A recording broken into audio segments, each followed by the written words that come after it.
George Washington never said the Pledge of Allegiance. He wasn't even born in the U.S. So, what was he hiding? In our fourth story tonight, measuring a man's patriotism by his allegiance to symbols. The Associated Press reporting yesterday, the conservatives questioned Senator Barack Obama's patriotism because he does not wear a flag pin and because he did not put his hand on his heart during the national anthem last September. CNN.com aiding and abetting with a shocking online poll. Does Barack Obama show the proper patriotism for someone who wants to be president of the United States? Obama has already said his grandfather, a World War II vet, taught him to put his hand up for the pledge, but to stand for the anthem, a common practice, as you can see at any ball game. As for flag pins, Obama stopped during the run-up to the Iraq invasion when it seemed to become, quote for him, a substitute for true patriotism.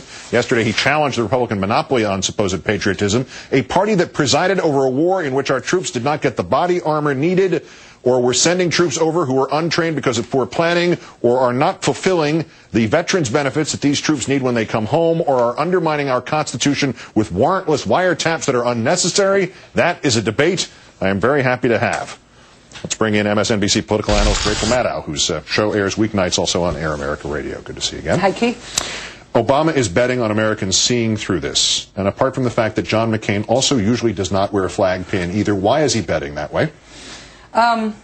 He's doing something here that national-level Democrats have either been too insecure or too browbeaten to do in the last few years. He's not in hiding. He's not wishing this away. He's literally confident and calm in picking up this tear gas canister and flinging it back from whence it came. He's saying, you want to talk patriotism? Let's talk patriotism. You want to talk American ideals? All right, secret prison guys. Yes. Let's do it. If this had happened in 2004, what we'd be seeing is John Kerry taking those Swift boat veterans attacks and using them to say, all right, if you won't denounce these, George W. Bush, let's talk about your Vietnam era service. Right. That's what a confident candidate does with these kinds of attacks. All right, the Associated Press story. Why are the Democrats not erupting over this extraordinary and just thin as tissue paper story from Nedra Pickler, the way that the Republicans did over the New York Times about McCain? I mean, the first guy quoted in this is that crazy Roger Stone guy who started the 527 group about Hillary Clinton, whose acronym is so offensive, even most Republicans are offended by it. Yeah.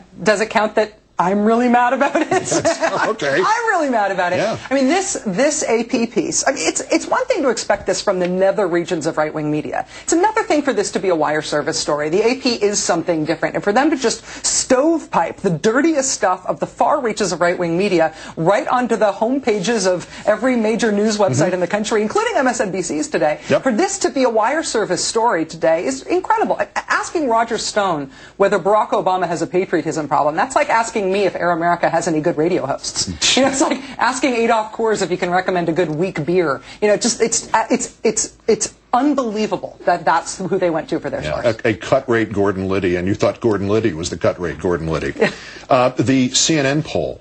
Why not a poll that also questioned, you know, do you believe the far right's charges that John McCain actually sold us out to his captors in Vietnam? I mean, that seems equally inappropriate. Yeah. Just because somebody makes a scurrilous political smear doesn't mean you need to regurgitate it onto your homepage or into your newspaper. And you certainly don't have to push poll their message for them the way that CNN did with this poll. I mean, you don't go, if somebody calls you and says, you know, your mom is an ugly mug, you don't then go talk to the rest of your family and say, would you like to comment on mama's ugly mug? The ugliness of her mug? It's just, it's totally out of line here. They've totally missed the point. And I think everybody who ran this story now has to deal with how to get out of the mess that the wire service and CNN put them in. Last point here, Politico reporting, that website that the Republican National Committee is polling right now to find out how far they could go on attacking an African-American candidate. This patriotism thing is the fig leaf to go racist? Is that the idea?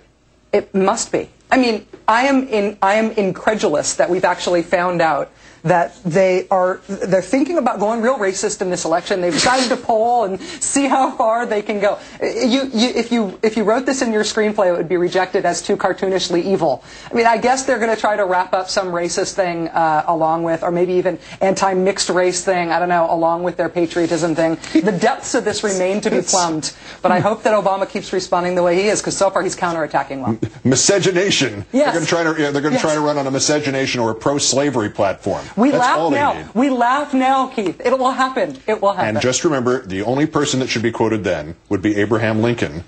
a Republican, in fact, the first Republican president. Yes. Rachel Maddow of MSNBC and Air America, always a pleasure. Thanks, Rachel. Thank you, Pete.